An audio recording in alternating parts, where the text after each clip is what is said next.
Hi, and welcome to the first of the Ironman series videos that I'm gonna make. And today we'll start off with Cebu 70.3, otherwise known as Ironman 70.3 Lapu-Lapu.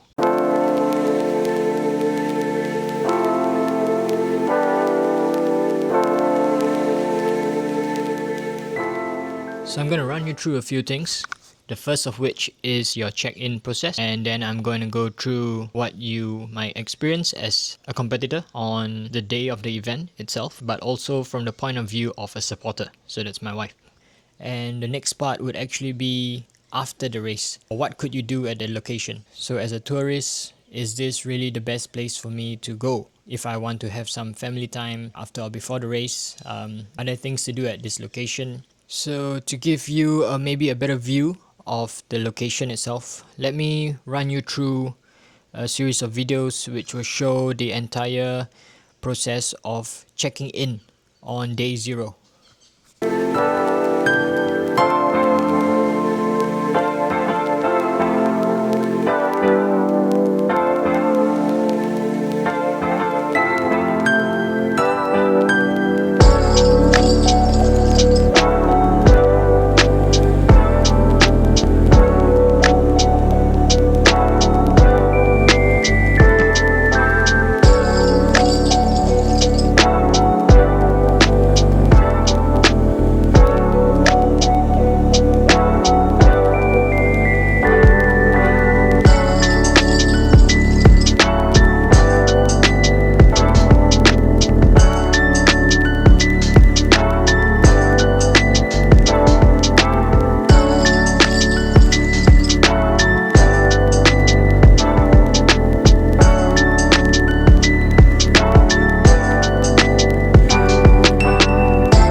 So you have kind of seen the transition area where most of the event will take place. It's near to the beach.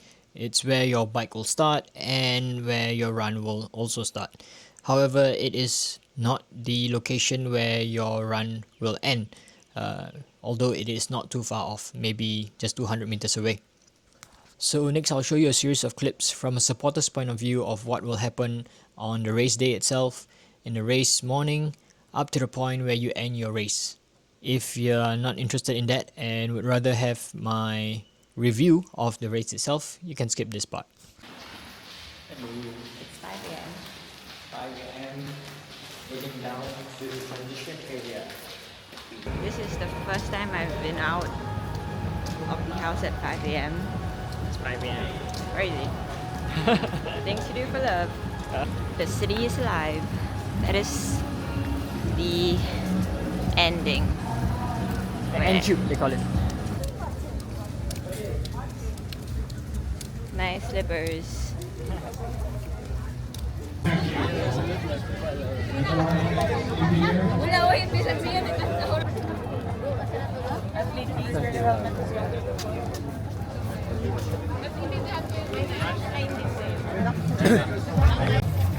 Going in now. Let's go, Iman! Let's go! Iman, come on!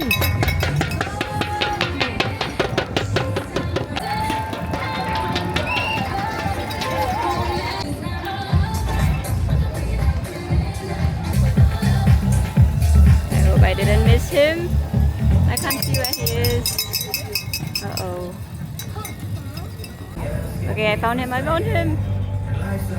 let's go, let's go!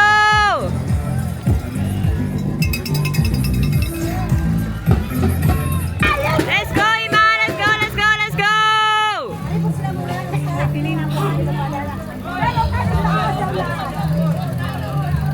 Okay. Iman is off for the bike.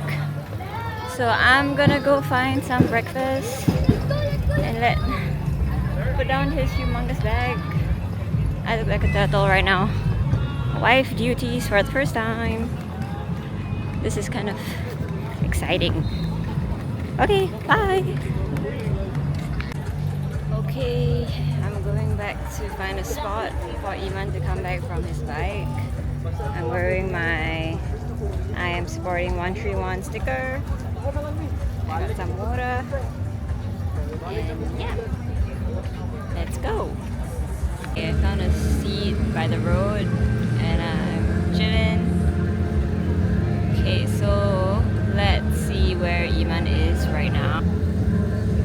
So he has just completed 56 km on the bike, and his pace is pretty consistent.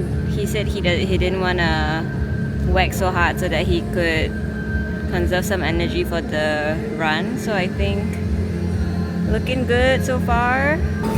Go! Not him. Okay. Go, Iman! Okay, Iman just finished the bike and he's gonna come out for his run. Go, Iman! Let's go! Let's go!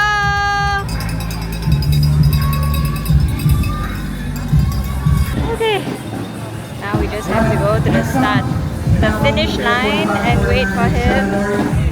Inshallah, everything will go well. Let's go! Waiting for Iman to end, and this is the last stretch already. I think he's gonna come in anytime, so we shall see. So the medal on my wife. It's so ready.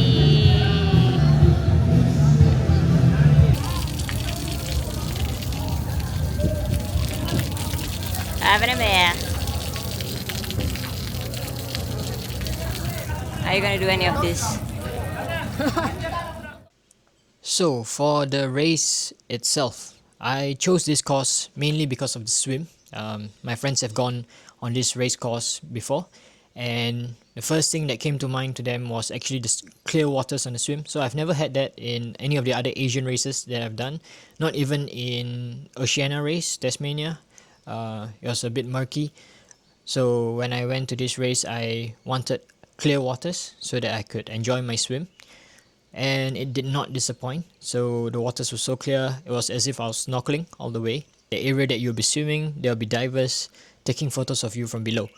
That is how clear the waters are. However, as for the wave conditions, I would say it really depends on your luck. So I've had a good experience this year. Some of my friends, when they went in the 2 years before this, the first year was okay for them, and then the second year was choppy. So really depends on your luck. And for us this year, it did rain the entire night before. It was almost like a storm the entire night. So I was actually worried that the waters would be murky because all the sediments would rise. However, that was not the case. So waters were relatively calm. You could still feel the waves a little bit because you're swimming along the shoreline. So you'll be battered by waves pushing you towards the shore. I didn't really feel that it was that bad of a deal. Yeah, I did my fastest swim here amongst all my other 70.3 races, so I would say it's pretty good. As for sighting, since you're going along the shoreline, it's quite easy to ensure that you are going in a straight line because number one, there is a vantage point or maybe something to sight, which is a hotel further down. So it is quite easy to see, and there will be boats lined up along the race course, so that will kind of guide you sideways, and you can always breathe bilaterally and look to the left to see that you are a certain distance from the shore.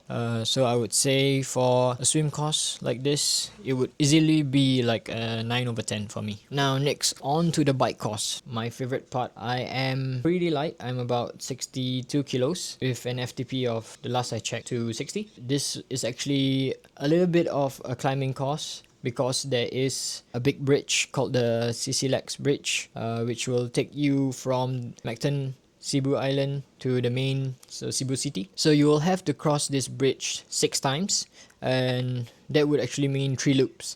So you're going from the Mactan Island to Cebu City and back. That's 1 loop, and you'll have to do it 3 times. Per climb, it's actually about 100 meters of elevation, and so in total you'll do about 600 or so. It's actually quite manageable. Just don't push too hard out of saddle, maintain a good pace, and you'll be fine because the downhill will help you in getting that average speed back up. The initial part of the bike is quite flat before you hit the bridge because you're going through some villages, and road conditions are relatively okay. Just have to look out for potholes a little bit here and there. So therefore, apart from the CC Bridge, everything else is pretty much flat. So next, on to the run course. So for the run course itself, it's actually pretty flat. It is actually 3 loops as well. So you will be going out of the main transition area where most of your supporters are, and you'll be going towards the edge of the island. Is it shaded? I would say maybe about 30%, 40%. Water points are very nicely spaced apart, so I don't think you'll have any trouble with water. I did bring my own flask, flexible flask, to drink from, but I didn't have to use it in the end. And there'll be many supporters there, so I would say the vibes are very nice. For this year especially, the run was actually very hot, so a lot of people actually just fizzled out on the run itself. They didn't manage the heat properly. There will be ice packs given to you, so I would say use them wisely. Don't go out too hard, too fast, or you may just burn out. If you can do that, I think the race would go pretty well for you. Next, on to the holiday part, the second part of this entire video, just to give you an overview of the stuff that we did. So I actually flew in on Thursday. So when we arrived on the first day, we stayed at the Reef. It is a very nice hotel.